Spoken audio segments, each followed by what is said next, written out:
DiscerningHearts.com, in cooperation with the Oblates of the Virgin Mary, presents A Sister of St. Thérèse, Servant of God Léonie Martin, Bearer of Hope, with Father Timothy Gallagher. Father Gallagher is a member of the Oblates of the Virgin Mary, a religious community dedicated to retreats and spiritual direction according to the spiritual exercises of St. Ignatius of Loyola. He is featured on several series found on the Eternal Word television network. He's also the author of numerous books on the spiritual teachings of St. Ignatius of Loyola and the Venerable Bruno Lanteri, founder of the Oblates of the Virgin Mary, as well as other works focused on aspects of the spiritual life. A Sister of St. Thérèse, Servant of God Léonie Martin, Bearer of Hope, with Father Timothy Gallagher. I'm your host, Kris McGregor. Welcome, Father Gallagher. Thank you, Kris. We are about to explore the life of an extraordinary person who, like her now famous sister, was really quite hidden for so long. Let's talk about Léonie Martin. Well, Thérèse is obviously the Saint Thérèse of the Child Jesus, and now her canonized parents, Louis and Zélie Martin, are obviously the best known. Even within the siblings, there were 9 children, 4 of whom died in very early age, as was unfortunately fairly common in those days. Infant mortality was relatively high.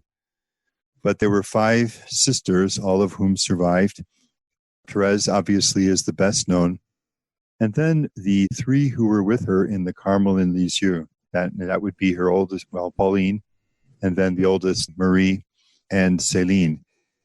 And the one who tends to have been forgotten the most over the years was Léonie. And a lot of people probably just wouldn't recognize the name at all, wouldn't know who she is. But in 2015, her cause of canonization was introduced. And she is now the Servant of God, Léonie Martin. And so there's a whole new awakening of interest, this hitherto forgotten sister. And she's the one that we're going to focus on in these conversations that we'll be having. Who was she? Why has her cause of canonization been begun? What's special about her? What were her struggles? What happened over the course of her life? And I will say, Kris, it's been quite some time now that I've been reading pretty much everything that you can read on her. She draws you. And I think we'll see that as we go through it. And she has a very, I think, important story because she was the forgotten one. She was the one who was in the last place. She was the one who was less gifted than the others. Today we would call her a problem child, and we'll see that she certainly was that.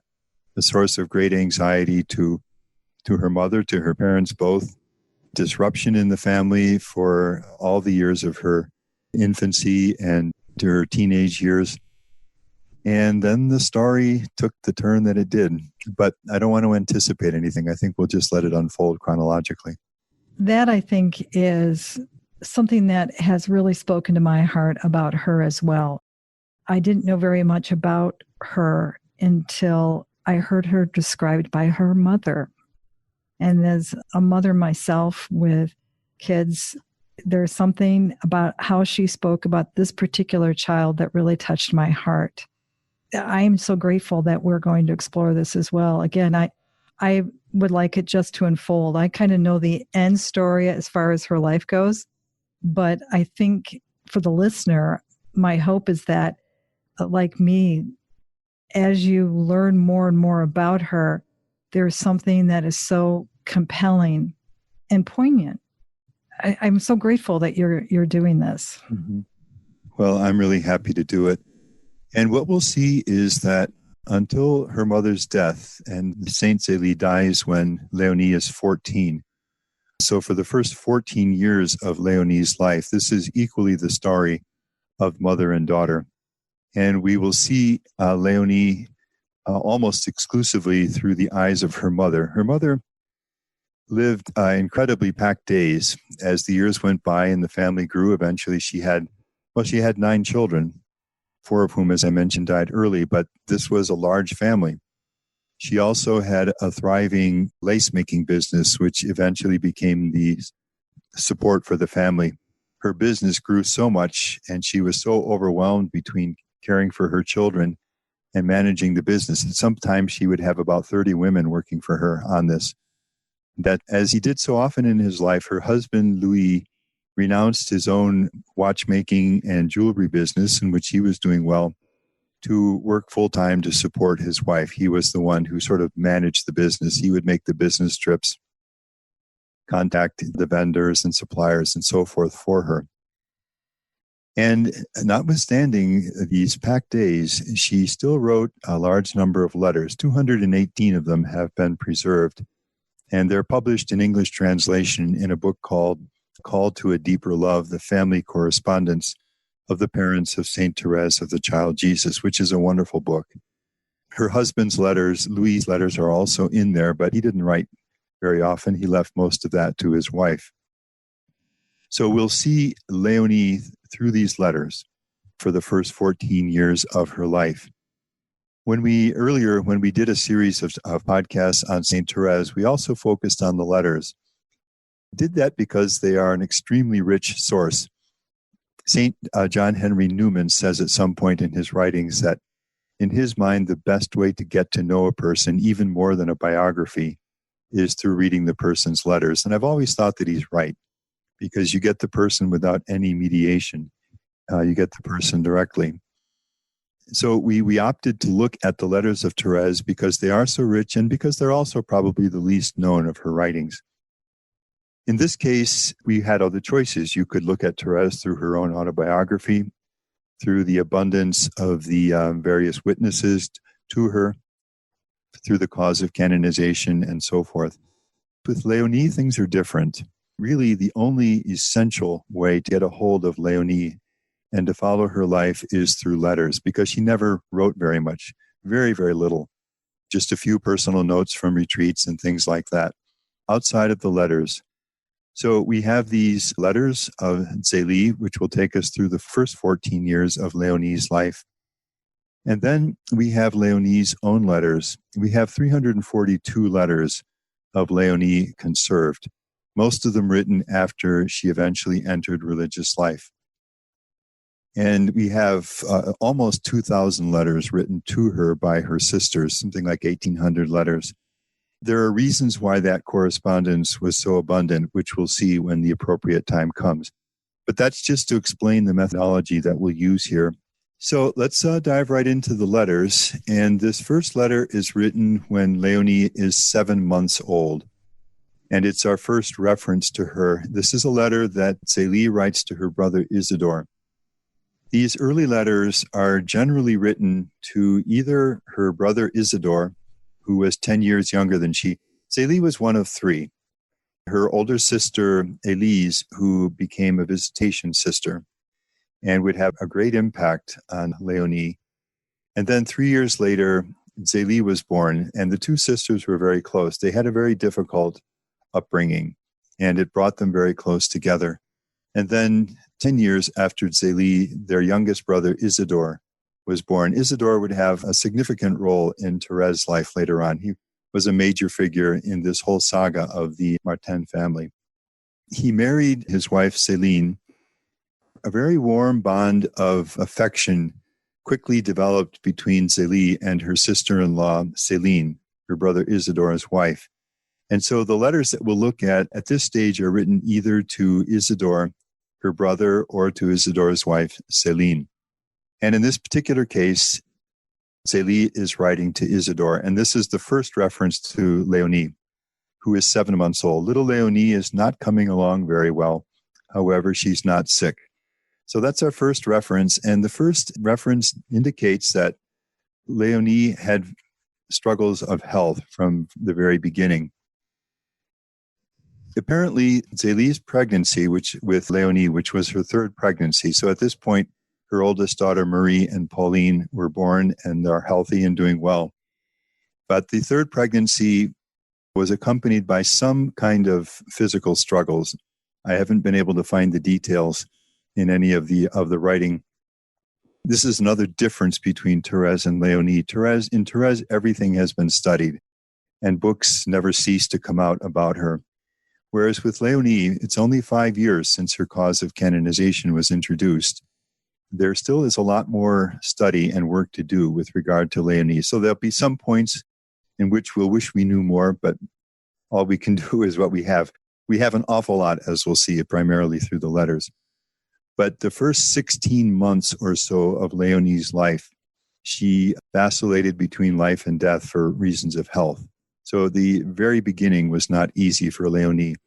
I wonder, I'm not a doctor, and so I don't want to pretend to do more than just wonder, whether some of this may not have been related to whatever the physical issues Zélie went through during her pregnancy might have been, but the beginning was difficult. All right, this is 2 months later, so Léonie is now 9 months old. Little Léonie is over 9 months old, and she can barely hold herself up on her legs, as Marie was doing at 3 months old. So again, we get a very early indication that Léonie is developing much more slowly than her two older sisters. This poor child is so weak. She has a kind of chronic whooping cough. In fact, she would struggle with this throughout the entirety of her life. And this was before antibiotics and vaccines, and a lot of young children died of this. So her mother is understandably worried about this. But she would deal with things like whooping cough and related sorts of things at various points throughout all of her life. All right, so she has a kind of chronic whooping cough, fortunately not as strong as the attack Pauline had, or she wouldn't be able to survive it. And God only gives us what we can endure.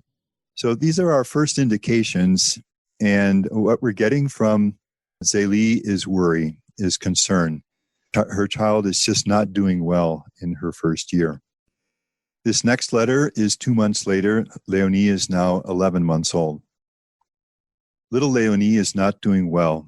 She doesn't seem to want to walk, and it took her a lot longer to begin to walk than the rest of the children. She's by no means big and fat. However, she's not sick. She's just very frail and small. She just got over the measles, which also could have been deadly at that time because, again, we are before vaccines. She just got over the measles and was very sick. She had very strong convulsions. Again, you get the same thread of worry and concern from her mother.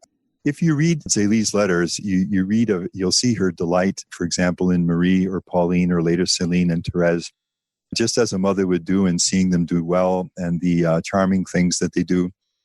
You don't get that as she's writing about Léonie. You know, some of the commentators mentioned that we tend to think of the Martin family, Thérèse family, as a kind of ideal family in which everything was just wonderful and everyone was happy and all things went well. As we go through these letters, we'll see that that was not at all the case. They knew and profoundly the struggles and suffering that every family knows, which in a way, I think is its own gift because this is a family to which we can all relate. They were not exempt from the same struggles that we all know.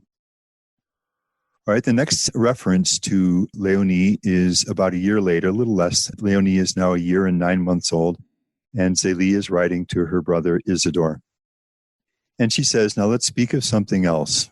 For the last 2 months, my little Léonie has had a kind of purulent eczema on her entire body, and the illness is getting worse every day. I'm very upset. And she goes on. And this eczema, and it was not just a simple or light case of eczema, purulent. I'm going to read a description of what purulent eczema is. And she would deal with this throughout the entirety of her life. Purulent eczema is a chronic disease of the skin characterized by rashes, swelling, itching and dryness, crusting, flaking, and blistering with an oozing of pus and blood. Already now, not even 2 years old, Léonie is struggling with this, and it covers the entirety of her body. As it would whenever she would get into situations of stress or worry, this would tend to return. She uses the word at one point, an enraged eczema, just the inflammation and the itching, which was a terrible struggle. You know, in the course of reading through her letters and all of this, at one point, I developed a localized skin issue, and it made me just think, what would it be like to have this on the whole of your body and to know that this could return at any point in your life. And so she would deal with this. But again, you can see the same thread holds. As each letter follows the preceding, we just get an unfolding of worry and concern. And at this case, it's all about the physical struggles that Léonie would have and the slowness of her development.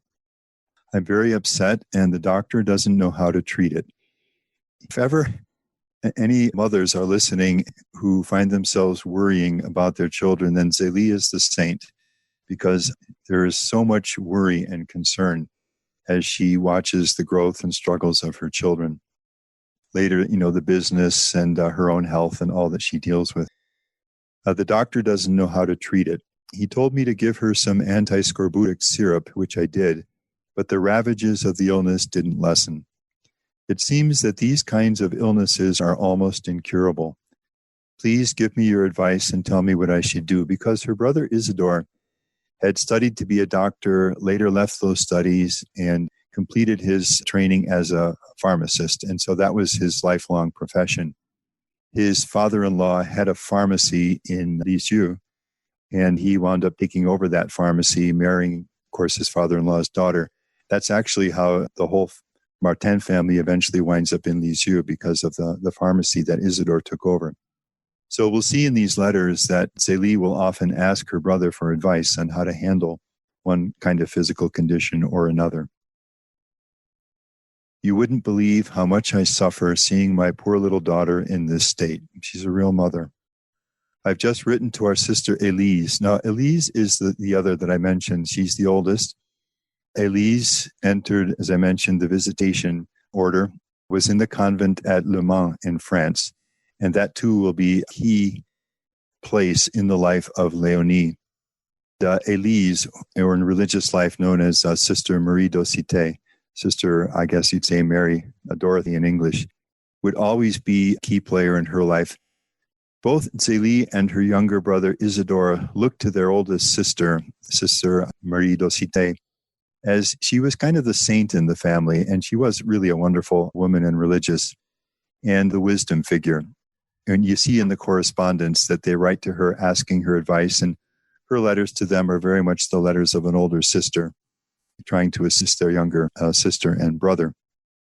So Zélie tells Isidore, I've just written to our sister Élise, asking that she say a novena for her. And this turned out to be a key thing, because her sister does make this novena to, at that time, Blessed Margaret Mary Alacoque, now Saint Margaret Mary Alacoque, who was of the Visitation.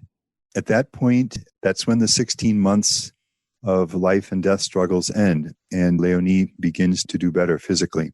And Léonie would be forever grateful to Élise for that. All right, I've just written to our sister Élise asking that she say a novena for her. And then she says to Isidore, I'm not asking you for your prayers. I don't have enough confidence in you. Because at this point, Isidore was not all that strong in his faith. Later, he would become a very devout and deeply dedicated Catholic.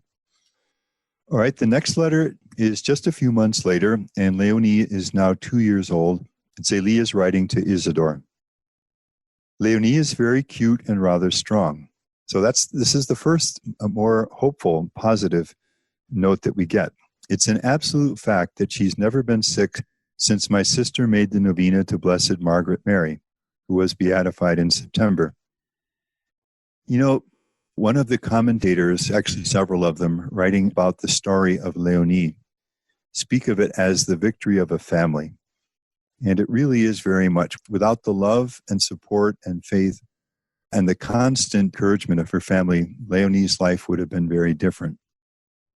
And this is the first instance that we see of this. Of course, she has a loving and anxious mother who just wants the best for her and suffers to see her struggling.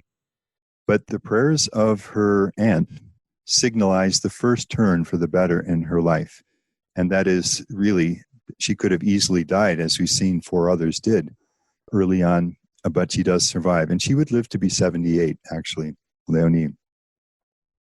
Absolute fact that she's never been sick since my sister made the novena to Blessed Margaret Mary, who was just beatified. When Madame D, sometimes in the letters, before they allowed them to be published, they would remove some names. In this case, they've just put the initial D. When Madame D came, she was in a pathetic state and had been since her birth.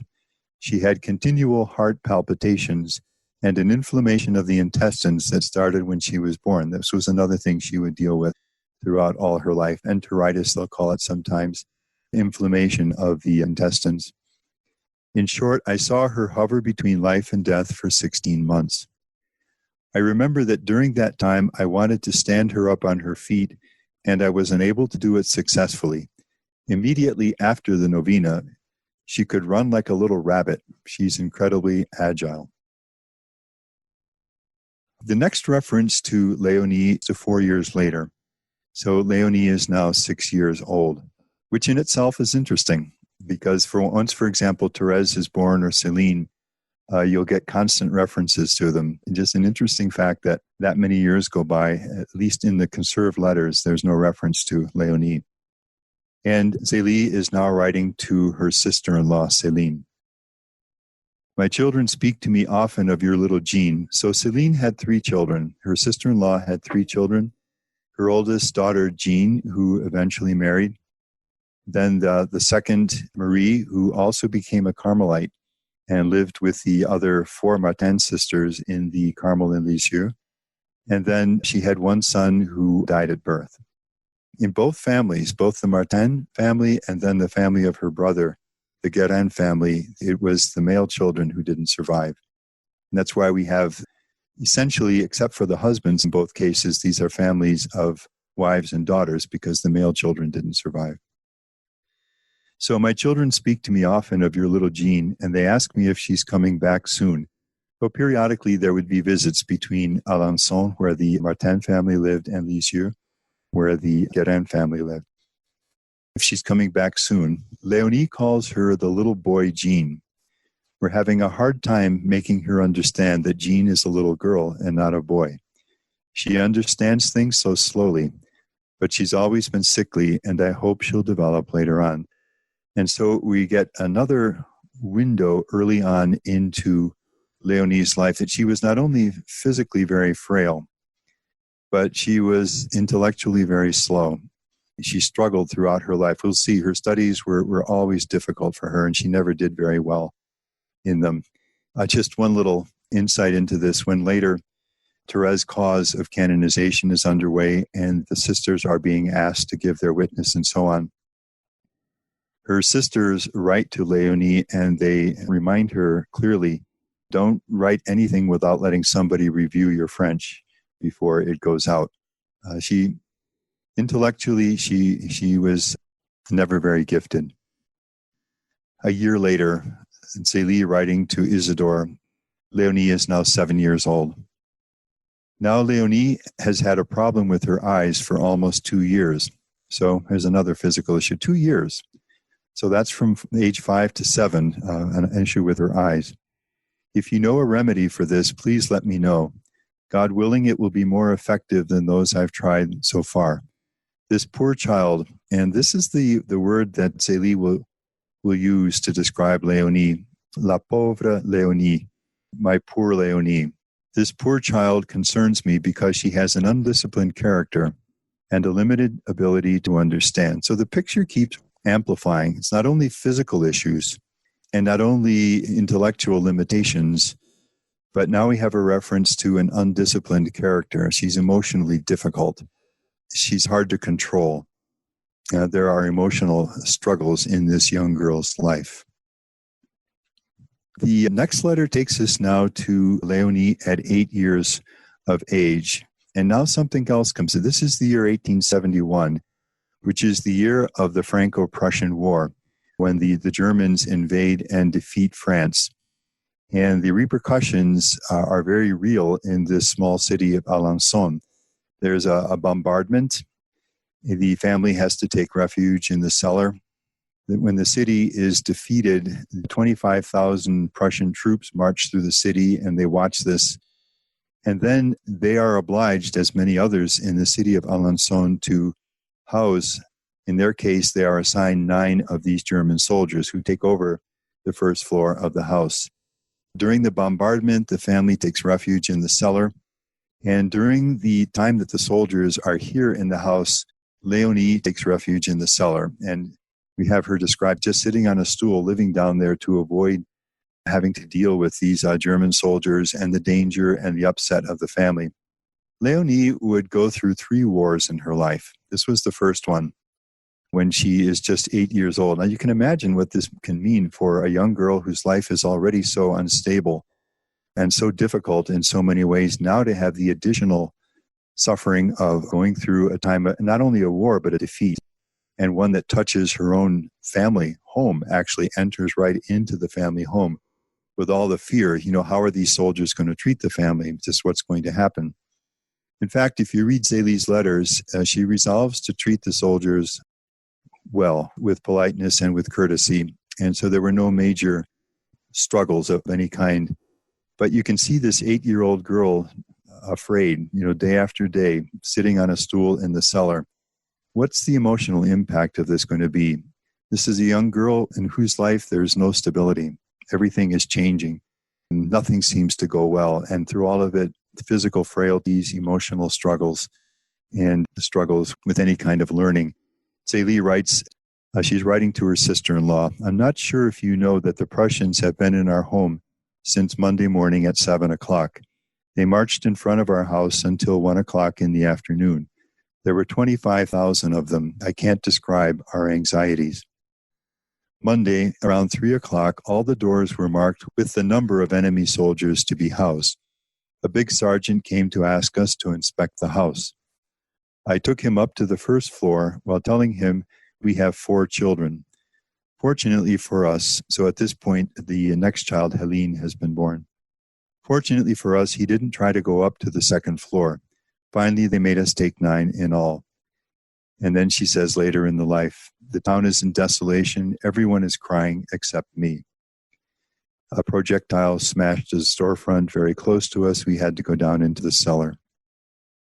So that's said rather briefly, but we can just imagine the impact emotionally of this on Léonie. All right, still when Léonie is 8 years old, this is Zélie writing to her sister-in-law, Céline. Now, we have the first attempt to try to do something a little more formal with regard to Léonie's studies. They've already had her go to a school in Alençon, where the oldest 2 girls went. For the first time, she attempts to enter an educational institution and it goes badly. She has to return home. And Zélie's great hope is that her older sister, Élise, Sister Marie d'Aucité, in the Visitation Convent at Le Mans, where they have a boarding school. Her sister teaches in this boarding school, and where the oldest 2 girls do go, and that's where they get their education as boarders. So they would spend the academic year there, return at Christmas and Easter for vacations at home, and then spend the summers at home. And this is where Marie and Pauline got their education. And the third daughter now is Léonie, and Zélie, with great confidence in her older sister Élise, and knowing that Léonie will still, in a very real sense, be in the family there with her aunt and the 2 older sisters, has great hope that Léonie can go to this boarding school and that this will make the difference in her life. So she writes to her sister-in-law, "I told my sister," so that's Élise, "about my problem regarding Léonie's studies. She thought about it and said, I have to try.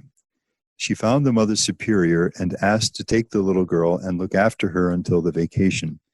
So Léonie has been at the Visitation Monastery for several days with her sisters. She was delighted to go. I hope they'll be able to keep her." She's not sure of this because the child is so unruly and so poor in her studies. "Since I know that she's in such good hands, on my side, I see myself so calm, it seems to me like I'm in heaven." So from the endless battles and struggles with Léonie at home and her undisciplined character and the shouting and the struggles and the health problems, for her as a mother to know that her daughter is in the best possible hands and not at home just brings a kind of peace that is sort of like a dream for her. And she hopes that this will go well. We can probably already guess that things are going to go a little differently. Father Gallagher, could I ask a question at this point? Sure. As I'm listening to you, and I'm sure there will be many parents out there and people and family members who are going to be able to relate in some ways to what they're hearing. Again, it would be very bold of me to make a statement or a diagnosis, as it were, because I don't have the background except for being the parent of 2 children in the autism spectrum. And what you've described up to this point, even as you said, when she had smallpox and she had convulsions, and that would connotate a high fever and a number of other things that can affect the body and the mind and everything else. What I'm hearing, especially with her struggles with education and being able to be taught, many children in the autism spectrum, for example, have those same type of struggles. Now there seems to be a greater awareness, and so many schools, municipalities, other things are trying to do things to help reach those children one-on-one. But they appeared, before they had an adapted education, to be not very bright. It's a language disorder. It's very difficult to write. It's hard to speak in sentences that are familiar with people that they rather speak in statements. Again, it'd be bold of me to say that she had something in the autism spectrum or even Asperger's syndrome or anything like that. Boy, but it sure sounds as though those types of struggles, we can understand that. When the soldiers would come into the home, the sound of men's voices, the sounds of things that are happening would be such a struggle that for a child in the spectrum, all they want to do is escape and hide. They get very focused, and they have to shut it out because there are no filters. And it can be very much a struggle. So a lot of what she seems to be experiencing, many family members are going to be able to say, wow, I can relate to that. Even the disruption in behavior and the responses to things, trying to go to church, for example, to sit quiet and don't say something inappropriate is a struggle. It kind of just pings my heart. I hope you don't mind me interjecting all of this, but in the hopes of, Zélie, can you help me? Is there a hope? I mean, just what you just said in that last letter, that's what so many people are experiencing in the love for that child and their hopes that something can help them. Maybe I'm not capable. Maybe someone else can. Well, as I mentioned earlier, there still is need for a lot more study and research and writing. I did my best to see if I could find anywhere any psychologist who had done an in-depth study on Léonie enough to attempt some kind of a diagnosis. I have been unable to find that. In various presentations on her, various things are suggested. And one of the commentators does suggest something along the lines of autism. Another one proposes that she might have been dyslexic, and that would not have been something that they would have caught at the time. And there'll be other factors that we'll see as the story unfolds. But I would just say this, if it's true that she does have a condition somewhere along the autistic spectrum, then this is an incredibly hopeful story. Because, again, I don't want to anticipate, but one of the most powerful things, and this is one of the reasons why there is such an interest in Léonie today, is because she witnesses to the fact that with faith and with the proper support from and love and encouragement from a family and others, more growth and fruitfulness is possible than one would ever dare to imagine early on in the person's life. We'll see this in Zélie, where she'll say, I'm just hoping against hope, using that biblical phrase, because she doesn't see any reason for hope, although she never lost hope. The Léonie's story is an amazing story of the potentialities for growth, far beyond what we might deem possible when we look at the struggles of a child. If in fact Léonie did share something of the condition of autism, it's beyond me to decide that. All I can do is relate what is out there thus far in the research on her, and probably people, as you're saying, who have dealt directly with that may be the best ones to judge. It's very interesting, the parallels that you've described. Yeah, and even if the day were to come and that diagnosis is not necessarily one that is attributed to her, the struggles, the experience, the reactions, that I think is what makes it so relatable. I think the importance of Zélie, for example, in the lives of those who may be saying and experiencing the same things that she has said. We're not alone. That you're not alone, and that here is someone who is speaking in your voice as well, whether it's female or male. Mother, father, grandmother, grandfather, aunts, uncles. As you're reading these letters, it's heart piercing to hear how the openness of the family. Well, maybe I can help, and even the prayers of the saints. That extraordinary message of hope in what prayer can offer, that united prayer, that novena that was said. There's so many layers to this incredible family and what they have to offer the world. It's kind of breathtaking, isn't it? Mm. As we were saying earlier, and as is very evident as you go through this was a mother who had a very difficult task as a mother and became a saint. Now, sanctity is not excluded from a family because of these kinds of struggles. And what's striking is, we are reading the letters of a canonized saint about a servant of God, her daughter. Mm. It's just an amazing thing. If I could add this, just that point is so important because Zélie didn't write as much about Thérèse, because Thérèse was so much younger. And so there was the writings of her and those little snippets we've glommed onto with all our might because they're so important to us. And yet we have more about this child. And the fact that it's rising up in this time, their witness, I think it's truly a gift, truly a gift from God for those who are seeking that type of saintly relationship, can I say? Well, we're still very, very much at the beginning of the story, and a lot more will unfold as we go along, but it really is a powerful story of hope, just a wonderful story of hope that you cannot read or go through the life of Léonie without saying there is no human condition, physical, emotional, academic, wartime, whatever it is, which closes the door to sanctity. What it's really saying is, it's every one of us. Every one of us has the conditions that we need to become holy, as this mother did and this child eventually would do in her life.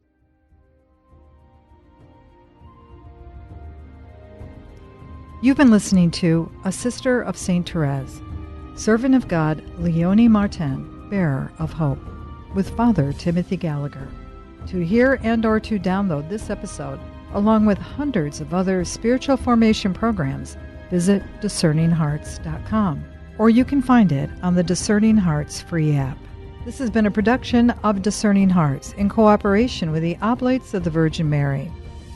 We hope that if this has been helpful for you, that you will first pray for our mission, and if you feel us worthy, consider a charitable donation, which is fully tax deductible, to help support our efforts. But most of all, we hope that you will tell a friend about discerninghearts.com and join us next time for A Sister of St. Thérèse, Servant of God Léonie Martin, Bearer of Hope, with Father Timothy Gallagher.